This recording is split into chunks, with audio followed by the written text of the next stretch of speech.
IPL auction में खूब पैसों की बारिश हुई, लेकिन सबसे ज्यादा पैसा मिला है ऋषभ पंत को। 27 करोड़ में लखनऊ सुपर जायंट्स के साथ ऋषभ पंत चले गए हैं। बड़े सारे लोगों के मन में सवाल है कि भाई 27 करोड़ उन्हें ऑक्शन में तो मिल गया, लेकिन ऋषभ पंत की जेब में कितना पैसा जाएगा, यानी कि एक तरीके से इन हैंड सैलरी कितनी होने वाली है ऋषभ पंत की। ये सवाल कई लोगों के मन में है। क्या 27 करोड़ पूरे ऋषभ पंत के पास जाने वाले हैं, या फिर उसमें से कुछ पैसा कटेगा और वो ऋषभ पंत को मिलने वाला है। देखिए भाई, इसको लेकर सवाल कई सारे हैं, लेकिन आपको पूरा एक एक प्रोसेस समझाते हैं कि भाई कितना वो अमाउंट होगा जो ऋषभ पंत की जेब में जाने वाला है, और आईपीएल में पैसे मिलते कैसे हैं। क्या एक बार में पूरा पैसा दिया जाता है, या फिर बार बार कई सारी इंस्टॉलमेंट्स में वहाँ पर सैलरी जाती है।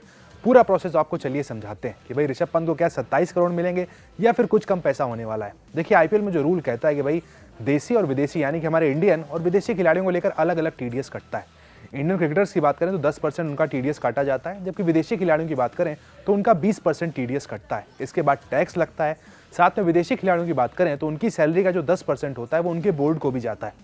क्योंकि आईपीएल में दुनिया भर के खिलाड़ी खेलते हैं, कई ऐसे भी बोर्ड्स हैं जिनके पास बहुत ज़्यादा पैसा नहीं है, तो आईपीएल में उनके खिलाड़ी जब खेलते हैं तो उसका 10% उनकी सैलरी का उनके बोर्ड के पास जाता है। लेकिन हम यहाँ पहले इंडियन प्लेयर की बात करते हैं और आपको एग्जांपल से समझाते हैं कि ऋषभ पंत जैसे एक खिलाड़ी हैं जिनके पास 27 करोड़ की बोली लगी है, कितना ज़्यादा अमाउंट उनके पास आने वाला है और कौन सा पैसा, कितना पैसा कटेगा कि ऋषभ पंत को जो नहीं मिलेगा।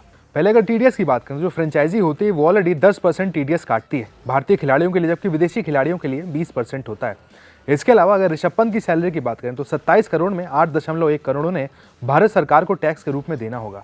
इसके बाद देखा जाए तो जो पैसा बचकर ऋषभ पंत के पास आएगा वो होगा 18.9 करोड़, यानी कि 27 करोड़ में से 18.9 करोड़ वो अमाउंट होगा जो कि ऋषभ पंत के पास आने वाला है। इसके अलावा अगर ऋषभ पंत को आईपीएल के दौरान चोट लगती है तो क्या उन्हें पूरे पैसे मिलेंगे? जी हाँ, बिल्कुल उन्हें पूरे पैसे मिलेंगे, लेकिन उससे पहले उन्हें चोट लगी और टूर्नामेंट अगर वो नहीं खेल पाएंगे तो फ्रेंचाइजी के पास किसी और खिलाड़ी को बतौर रिप्लेसमेंट टीम में शामिल करने का हक होता है। लेकिन भारतीय खिलाड़ियों की अगर बात करें तो बीसीसीआई ने सभी खिलाड़ियों का बीमा कराया हुआ है, लिहाजा पूरे सीजन का पैसा उन्हें मिल जाता है।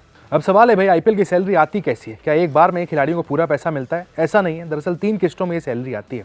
पहले मैच के 10 दिनों के अंदर 10% सैलरी आ जाती है। इसके अलावा सीजन के दौरान 60% मैच फीस दे दी जाती है। इसके अलावा सीजन के अंत खत्म होने तक 20% की फीस उन्हें दे दी जाती है और इसके बाद पूरा हिसाब किताब हो जाता है।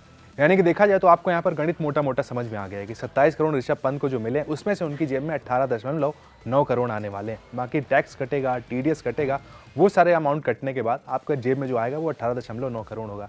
ये ऋषभ पंत की कहानी है। बाकी सारे खिलाड़ियों पर भी इसी तरीके से टैक्स और टीडीएस लागू होता है, उसके बाद उन्हें पैसा मिलता है। स्ट्रक्चर भी होता है कि 3 किस्तों में उनके पास वो अमाउंट आता है। तो आईपीएल भाई दुनिया की सबसे बड़ी क्रिकेट लीग है, सबसे रिचेस्ट क्रिकेट लीग है। इस बार हमने फिर से देख लिया, ऑक्शन में पैसों की बारिश हो गई खिलाड़ियों पर, लेकिन ऋषभ पंत टॉप मोस्ट खिलाड़ी रहे हैं, सबसे ज्यादा पैसा उनके ऊपर बचता है।